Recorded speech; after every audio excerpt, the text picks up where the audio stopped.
तो हेलो हमेश, doctor stone का चैप्टर स्टार्ट होते ही हम देखते हैं यहाँ पर जो राइशू होता है यहाँ पर स्टैनली से मिलने के बाद अपने मन में सोचते रहता है कि वाई मैन के खिलाफ हमारी लड़ाई होने वाली है और सबसे मोस्ट इम्पोर्टेंट केपेबल पायलट मैं नहीं होने वाला हूँ। इतने में सीन शिफ्ट होता है और हम यहाँ पर राइशू को देख पाते जो कि अपने रूम में बैठे हुए अपने पुराने बातों को सोचते रहता है, जहाँ पर वो जब छोटा होता है तो अपने शिप वाले मॉडल को देखकर सोचता है कि जब मैं बड़ा होऊंगा तो मैं इसी शिप को चलाऊंगा।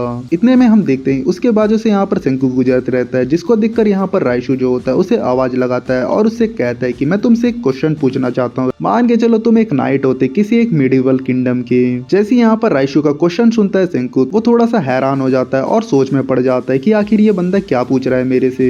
इतने में जो राइशू होता है अपना स्टोरी कंटिन्यू रखते हुए यहाँ पर सेंकू से कहता है कि मान के चलो तुम एक यंग डैशिंग नाइट होते और तुम एक प्रिंसेस से प्यार करते और उसके साथ अपना फ्यूचर बिताने के बारे में सोचते रहते। लेकिन इतने में दूसरी तरफ यहाँ पर प्रिंसेस के पास बहुत ही बेहतरीन ऑप्शन है जो कि एक दूसरे देश का प्रिंस है, जहाँ पर राजकुमार और राजकुमारी की शादी होते ही दोनों देशों में शांति बन जाएगी, जिसकी वजह से दोनों देशों के बीच में लड़ाई नहीं होगी। तो इसी चीज को लेकर मैं तुमसे पूछना चाहता हूँ, तुम एक साइंस के प्रो होना तो मुझे बताओ, तुम एक नाइट होने के नाते प्रिंसेस को छोड़ दोगे, वो भी उस प्रिंस के साथ शादी करने के लिए? जिसको सुनकर यहाँ पर सेंकू कहता है कि ओए राइशू, तू क्या बड़बड़ाने की कोशिश कर रहा है मेरे सामने अभी। लेकिन इतने में सेंकू को यहाँ पर समझ में आ जाता है कि राइशू क्या बोलना चाहता है। बेसिकली यहाँ पर राइशू अपने आप को स्टैनली से कंपेयर करने की कोशिश कर रहा है। इतने में जो सेंकू होता है अपना आंसर देते हुए बोलता है कि एज ए साइंस प्रो होने के नाते मैं एक सबसे बढ़िया एफिशिएंट चीज करूंगा। अगर मेरे आगे वाला इंसान 10 बिलियन % मेरे से बेहतर है तो मेरे काम में, तो मैं उस काम को छोड़ के उसे सौंप दूंगा।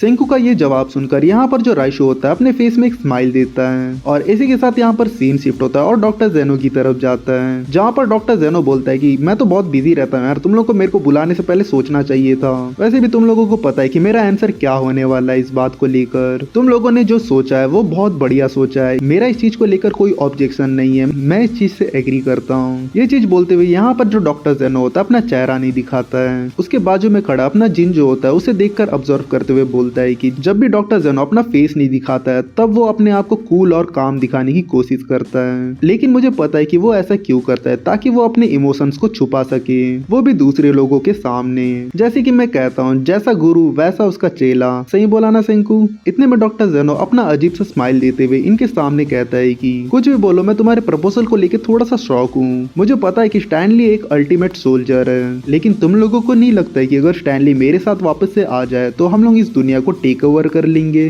डॉक्टर जेनो की ये बात सुनकर यहाँ पर राइशू हंसते हुए बोलता है कि द वर्ल्ड डोमिनेशन स्कीम की बात कर रही हो तुम? मुझे पता है तुम ऐसा कुछ नहीं करने वाले हो, क्योंकि तुम एक मैन ऑफ साइंस हो जो कि मैन ऑफ एफिशिएंसी देखता है। इसी वजह से हम तुम पर भरोसा रख सकते हैं डॉक्टर जेनो। इतने में दूसरी तरफ इनकी बातें सुनकर यहाँ पर सेंकू अपना कान खुजलाते हुए बोलता है कि मुझे पता है कि इस बात से कुछ लोग एग्री नहीं करने वाले हैं। तो यहाँ पर सेंकू की बात सुनकर डॉक्टर जेनो कहता है कि अच्छा, कोई एग्री नहीं करेगा तो उन्हें कह दो कि मैं उन्हें धमका रहा हूँ, अगर उन लोग इस बात को लेकर नहीं मानेंगे तो मैं इंजन के साथ छेड़छाड़ कर दूंगा। डॉक्टर जेनो की बात सुनकर यहाँ पर राइशू कहता है कि मैं ये सब उनके सामने नहीं बोलने वाला, जो भी बात बोलूंगा मैं उनके सामने सच सच बोलूंगा। मैं नहीं चाहता हूँ कि लोग तुम्हें एक विलन की तरह देखे डॉक्टर जेनो। अब ये बात तुम्हें पसंद आए ना आए, लेकिन तुम अब एक सिटीजन बन चुके हो, वो भी किंगडम ऑफ साइंस का। तुम भी एक लीडर हो हम में से। इतने में सीन शिफ्ट होता है जहाँ पर हम देखते हैं जो कोहाकू, गिनरो और चेल्सी होते हैं, तीनों को स्टैनली का बात लेकर पता लग जाता है, जहाँ पर ये लोग बोलते तुम लोग कह रहे हो कि स्टैनली को वापस से जिंदा करने वाले हो और उसे अपने रॉकेट का पायलट बनाने की सोच रहे हो। इतने में सीन यहाँ पर दूसरी तरफ जाता है, जहाँ पर जो जिन होता है सुकासा को सबके सामने रखते हुए बोलता है कि देखो इस बात को लेकर यहाँ पर सुकासा भी मान चुका है, अगर यहाँ पर डॉक्टर जेनो कुछ उल्टा सीधा करने की कोशिश करेगा तो उस पर अपना सुकासा नजर रखेगा। इतने में सुकासा बोलता है कि ऑन पेपर मैं कहना चाहता हूँ कि मैं एक VIP के ऊपर नजर रखने वाला हूँ। इतने में डॉक्टर जेनो बोलता है कि क्या हम लोगों को स्टैनली का विरोध करना चाहिए? अगर ऐसा कुछ करने की वो कोशिश करेगा तो यहाँ पर सुकासा संभाल लेगा मेरे को।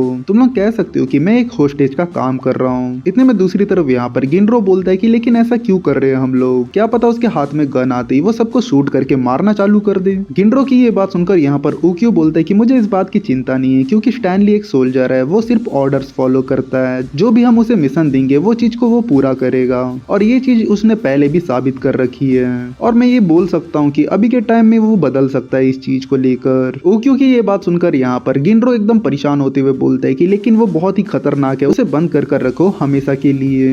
उक्यू की बात सुनकर यहाँ पर कोहाकू बोलती है ये वर्क करने वाला है परफेक्टली, मुझे लग रहा है जो मून मिशन होने वाला है वो डेडली होने वाला है। इस मून मिशन की हेल्प से हम लोग पूरी इंसानियत को बचा सकते हैं वापस से।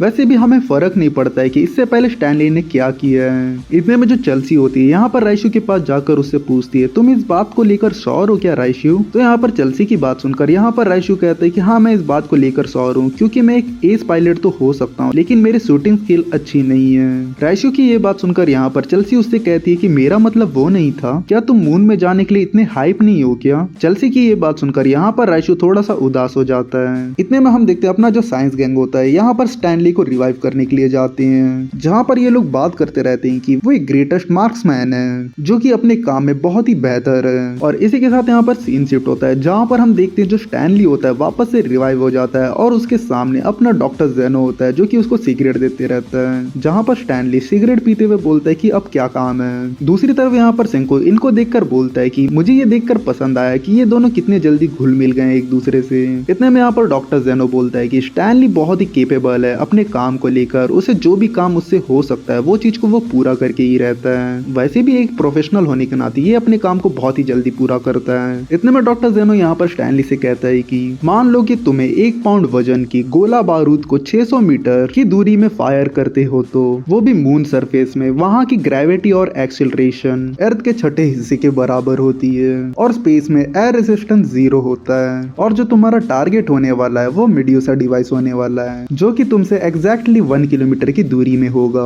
तो डॉक्टर जेनो का ये क्वेश्चन सुन के यहाँ पर स्टैनली बोलता है कि मुझे फायरिंग एंगल अपना रखना होगा 0.13 डिग्री। ये चीज देखकर यहाँ पर सिंको अपने मन में सोचता है कि इसका मैथ तो बहुत सही है। इतने में डॉक्टर जेनो यहाँ पर स्टैनली से पूछता है कि तुम इस टास्क को पूरा करने के लिए रेडी हो गया स्टैनली? डॉक्टर जेनो का ये बात सुनकर यहाँ पर स्टैनली उसके गले पे हाथ रखता है और उसे कहता है कि बिल्कुल, मैं ये टास्क पूरा करने के लिए रेडी हूँ। इतने में सीन यहाँ पर राइशू की तरफ जाता है जो कि यहाँ पर शूटिंग प्रैक्टिस करते रहता है। हालांकि मैं अपने स्पेस रॉकेट सीट को खो चुका हूँ, लेकिन एक बैकअप होने के नाते मुझे अपने स्किल को पॉलिश करना होगा।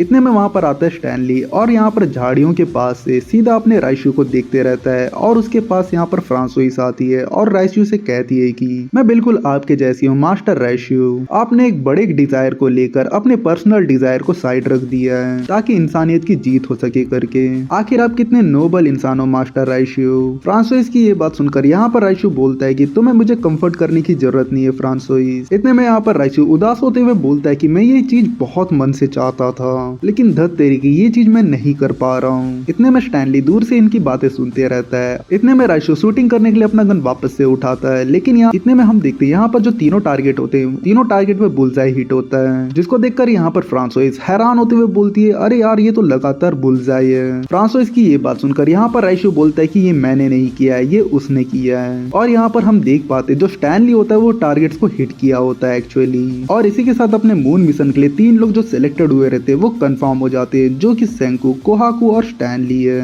और हाँ भाई लोग, इसके बाद मैं थोड़ा सिंगल वीडियोस बनाने वाला हूँ चैप्टर्स को लेके, क्योंकि इसके बाद जो चैप्टर्स में जो डिटेलिंग है वो बहुत ज्यादा है। अगर मैं ज्यादा फास्ट करूंगा तो इससे तुम लोगों को समझ नहीं आएगा और ऊपर से मुश्किल ज्यादा से ज्यादा 10 चैप्टर ही बचा है। और इसी के साथ ये चैप्टर यहीं पर एंड होता है। यहाँ तक वीडियो देखने के लिए थैंक यू। तो चलो मिलते हैं नेक्स्ट वीडियो पे।